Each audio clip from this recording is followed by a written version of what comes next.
What's up guys, it's me Jeremy. Just before we start I want to say really quickly that I have finally made a Twitter. You can tweet me or follow me at Gaming Curios, and I'll be using Twitter to do some giveaways and fan games later on in the month, so definitely check it out. Anyways, throughout our time in solo queue, we're going to be playing a lot with people that we haven't met and will likely never meet again.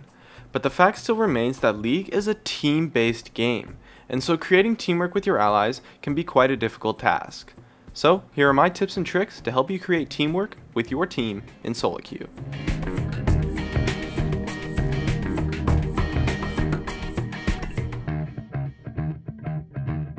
The first thing is something you should always do no matter the situation, and it's to promote a positive team environment.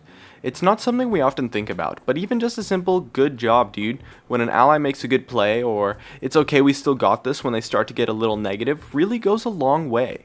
You want to treat your allies like actual teammates, not just randoms that you happen to be playing with. Make your team feel appreciated, ignore their mistakes for the most part, and praise their good plays. It really does go a lot farther than you might think. Next, you want to play to your team's playstyle, not have them play to your playstyle. Different playstyles have different strengths and weaknesses, but the fact remains that your allies got to the same ELO that you did, so they must have done something to get there in the first place, so their playstyle is likely going to pan out in the end. If your team wants to play passive and farm, then teamfight, ward up and do your best to prevent the team from getting picked off while they farm up.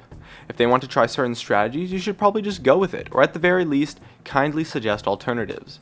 The key is to just have everyone on board with your team strategy, to work as a team. It doesn't really matter as much if the strategy or playstyle isn't perfect, and it doesn't necessarily even have to be optimal, but the actual teamwork that has all 5 of your members commit to that strategy is way more important. In addition, especially in the early game, you want to observe the way your allies play, and look for the player tendencies. You can learn a lot by observing your opponents and looking at their tendencies, but the same can actually apply to your allies. Maybe your jungler likes to counter jungle a lot, in which case, pushing out your lane and being in position to go help them will be really useful. Or maybe your mid laner looks for roams often, in which case, keep your wave pushed in and sweep gank paths for your laner. Or maybe your AD carry likes to play passive, in which case just avoid being harassed until you can find a truly optimal fight. In any case, every player has a specific way that they like to play, things that they like to do, and you can use those things to your advantage by doing your best to synergize and promote the plays that your team tries to make. In addition, by far the most important thing is to communicate with your team. Remember the player tendencies we just talked about?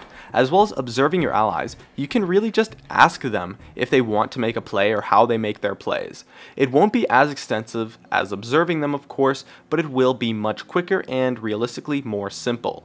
Anyways, communication is definitely the best way to influence the play of your teammates. Even things as simple as pings go a long way.